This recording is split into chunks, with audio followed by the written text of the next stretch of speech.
Bismillahirrahmanirrahim. Assalamualaikum warahmatullahi wabarakatuh. Perkenalkan, nama saya Syed Agil Alfarija Sibuan dari kelas hukum acara peradilan tata usaha negara kelas F yang diampu oleh Pak Chandra.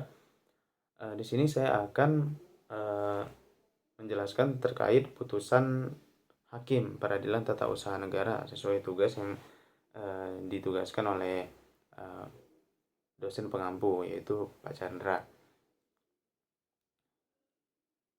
Terkait dengan putusan hakim ini didefinisikan sebagai pernyataan hakim sebagai pejabat yang diberikan kewenangan untuk menyelesaikan sengketa secara tertulis dan diucapkan di pengadilan.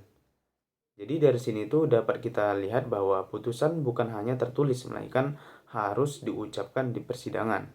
Karena sebuah putusan yang sifatnya tertulis itu tidak dikatakan memiliki kekuatan hukum sebelum putusan itu tersebut diucapkan oleh hakim di muka persidangan.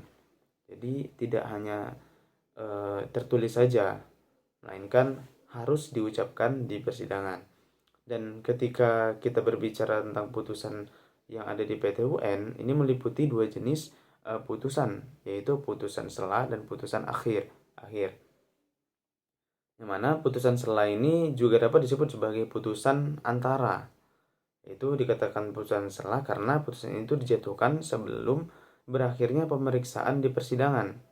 Itu adanya putusan sela ini dengan maksud untuk mempermudah pemeriksaan sengketa tata usaha negara di sidang pengadilan, atau juga putusan sela ini berkaitan dengan permohonan pihak penggugat yang menginginkan untuk menunda pelaksanaan keputusan tata usaha negara selama proses persidangan ini berjalan.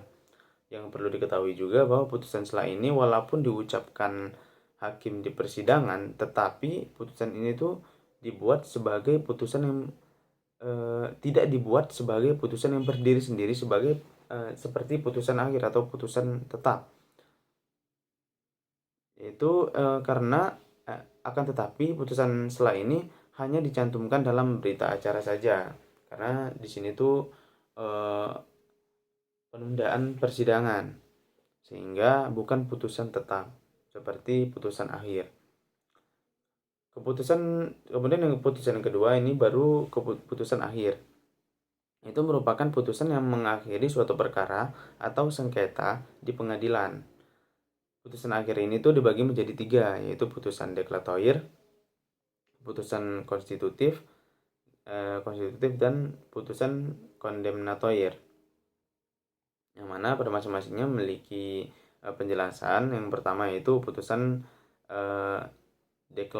deklaratoir, itu merupakan putusan yang sebatas menerangkan dan tidak menimbulkan keadaan hukum baru, atau putusan ini tidak merubah keadaan hukum yang sudah ada, hanya menetapkan sesuatu dengan tidak adanya eksekusi. Kemudian putusan yang kedua yaitu adalah putusan konstitutif, yang merupakan putusan yang menimbulkan keadaan hukum baru atau meniadakan keadaan hukum yang lama. Bisa kita katakan bahwa keputusan ini tuh merupakan kebalikan dari keputusan konstitutif, yaitu misal jika gugatan diterima, maka pengadilan dapat membatalkan keputusan tata usaha negara yang dikeluarkan oleh pejabat tata usaha negara, karena kan adanya sengketa tata usaha negara ini karena adanya suatu putusan atau undang-undang yang dikeluarkan oleh salah satu pejabat tata usaha negara, kemudian digugat oleh penggugat karena merasa dirugikan. Nah, dari yang merasa dirugikan itu, maka jika putusan itu dikabulkan, maka putusan tersebut itu maka keputusan yang dikeluarkan oleh lembaga tata usaha negara tersebut dapat dibatalkan. Kemudian maka timbullah hukum yang baru, yaitu keputusan yang dari pejabat tata usaha negara tersebut tidak berlaku lagi. Begitu. sehingga merubah keputusan yang dikeluarkan oleh pejabat tata usaha negara yang pada awalnya dijalankan maka dibatalkan sesuai dengan putusan dari pengadilan. Kemudian putusan kondemnatoir itu merupakan putusan yang berupa penghukuman atau yang membebankan kewajiban kepada salah satu pihak untuk melaksanakan sesuatu, dan putusan ini tuh merupakan putusan tambahan. Dikatakan sebagai putusan tambahan karena putusan ini itu tidak dapat berdiri sendiri tanpa ada putusan lainnya. Misalnya dalam hal gugatan diterima, pengadilan tidak hanya membatalkan keputusan pejabat tata usaha negara yang digugat tersebut, akan tetapi juga menghukum pejabat tersebut selaku tergugat, dan pihak tergugat juga dapat memberikan ganti rugi kepada penggugat yang telah dirugikan sebagai hukuman karena telah merugikan penggugat. Jadi dari ketiga bentuk putusan akhir tadi sebenarnya menentukan akhir dari sebuah cerita dari gugatan yang diajukan, sehingga pada akhirnya putusan di peradilan tata usaha negara itu bisa berupa gugatan ditolak karena dalil gugatan lemah dan tidak dapat diterima.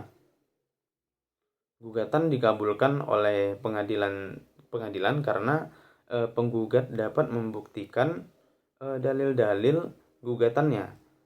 Dan gugatan tidak diterima karena tidak terpenuhinya semua persyaratan sebuah gugatan yang sudah ditentukan. Mungkin sekian dari saya terkait putusan hakim di peradilan tata usaha negara. Lebih kurangnya saya mohon maaf. Wabillahi taufiq wal hidayah. Assalamualaikum warahmatullahi wabarakatuh.